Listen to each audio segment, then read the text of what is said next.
Hello humans, I'm Yoshiller and welcome back to some more Kirby 64 in this Redux walkthrough of mine. Parts of this walkthrough are uploaded at noon and 3 p.m. Pacific Standard Time every weekday. So in this part I'm going to be taking on the 4th level of the 3rd world, this level right here.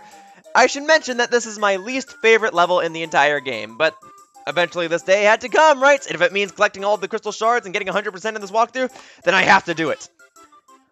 I hate this level because it's 99% underwater. The 1% that isn't underwater is this part right here, when you fall into the water. Otherwise, the rest of the level is underwater, and as I've stated in previous parts, I really do not like the swimming mechanic in this game.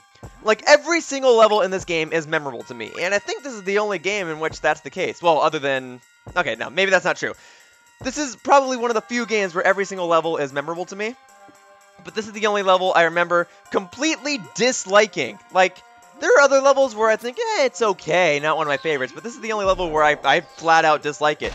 I'm not too fond of the song that's playing right now, and while the song isn't necessarily bad, it's not something I'd listen to over and over and over again, like the other songs in this game. The song really just adds to the slow pace of the level, and if they wanted to go for a slow level, then good job, they got it, but I just despise it. And the only real abilities that you can use underwater are bomb and cutter abilities. Anything else is pretty much rendered useless, and it's like the game developers knew that. That's why they're putting bomb enemies everywhere. They're requiring you to pretty much use bomb abilities to get through the level. Okay, again, you don't have to use a bomb ability to get through the level, but at the same time, you kind of have to. It's weird. Like you don't need the bomb ability to get any crystal shards in this level. All of the crystal shards in this level can just be obtained as long as you know where they are. You don't need any fancy abilities.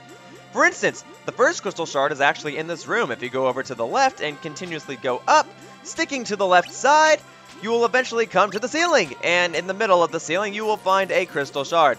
Don't touch me. I can't go to the left. The currents are pushing me. When I originally did my walkthrough for this game, and my horrible walkthrough where I was experimenting with commentary and whatnot, I just screamed and shouted throughout this entire level. By the way, there's the first crystal shard.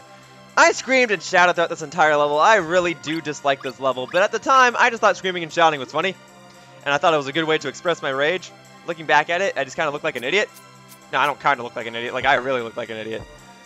Nowadays, I just figured, alright, let's get this over with. Get through the bad levels so I can get to all of the good ones. Here's the second crystal shard. Let the currents push you all the way under to here, or you can just walk across, grab the crystal shard, and make your way throughout the rest of the level.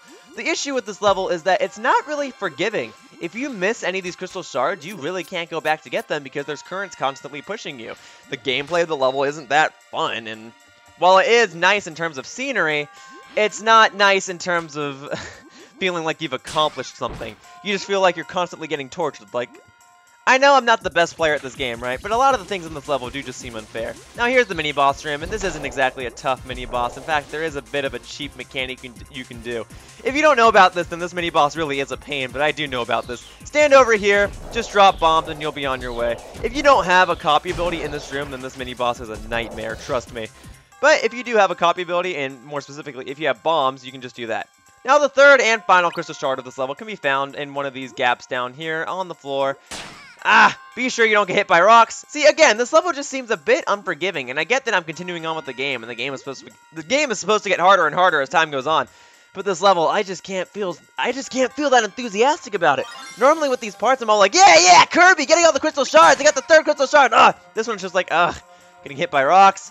Almost at the end of the level. Forget it. I don't even need the bomb ability anymore. Please let me just get the enemy card at the end of this so I can never go to this level again. Alright, enemy card is over here. And, okay, got it. Woo! I never have to visit that level again! That level. Okay, it's over now. It's over. And so is this part. So that about wraps up this part of my Kirby 64 Redux walkthrough. And I'd like to thank you all for watching. See you all next time in the next part when I take on the boss of this world. Bye-bye, humans.